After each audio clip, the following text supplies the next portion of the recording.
Intense negotiations are said to be taking place in Cairo, Egypt this morning for another potential ceasefire and hostage prisoner swap deal between Israel and Hamas.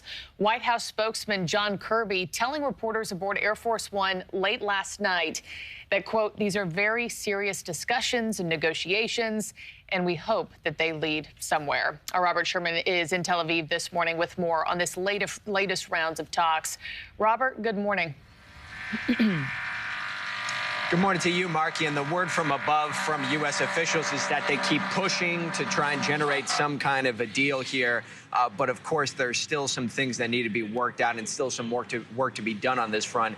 That being said, what you're seeing on your screen right here, the leadership of Hamas meeting with the foreign ministry of Iran. This was first in Qatar. Now you have the Hamas leadership in Egypt today. Those are all signs that cogs are turning to some degree. But Prime Minister Benjamin Netanyahu of Israel emphasizing that there is no situation in which this war ends without Hamas being destroyed. Listen to this. We're continuing the war to the end. It will continue until Hamas is eliminated, until victory.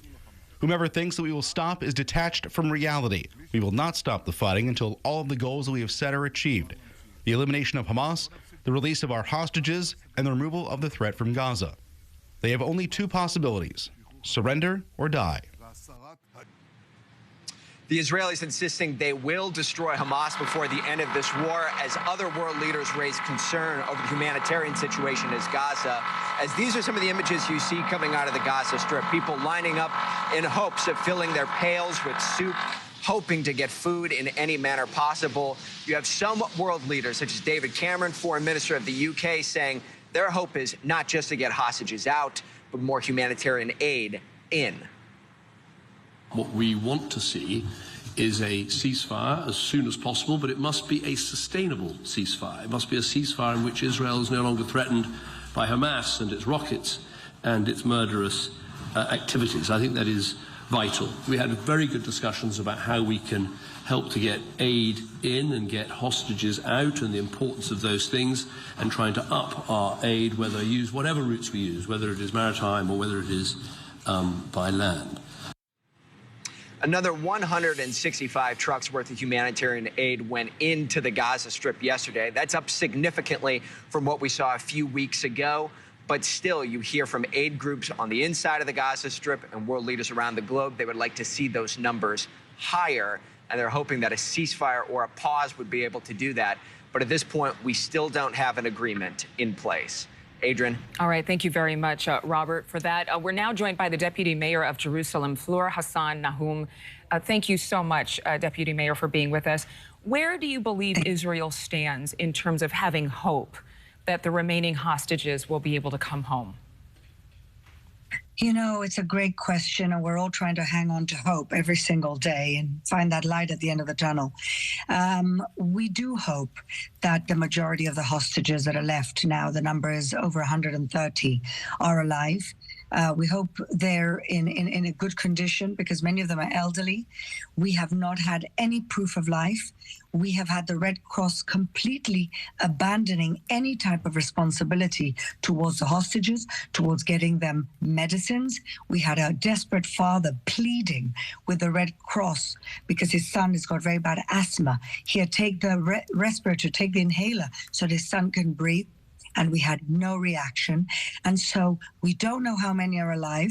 We know also for a fact that Hamas took over a lot of dead bodies to continue the psychological warfare against these families, against the country. And so at this point, we just pray. Is it true that Hamas rejected an offer to a week-long humanitarian pause in exchange for those hostages, instead demanding a ceasefire before any deals are even made? Hamas have been playing dirty games since the beginning. If you remember the first week of the ceasefire, the last day of that ceasefire, they were supposed to hand over the remaining women and children.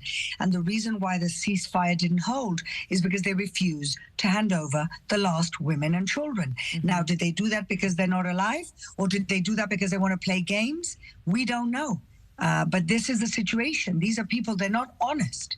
So it's very difficult to negotiate with them. That's why you need to bring all these brokers in the middle.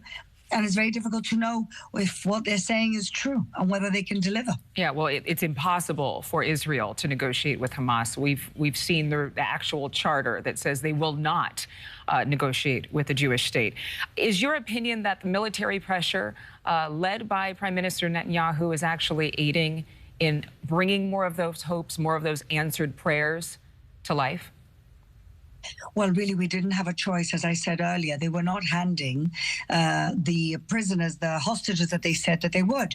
And so we had to go back into the offensive. And I think that the reason why they're all desperate now for a ceasefire is because of the military pressure, because we're getting very, very close to Yahya Sinwar, the leader, and because he probably wants to save his own skin.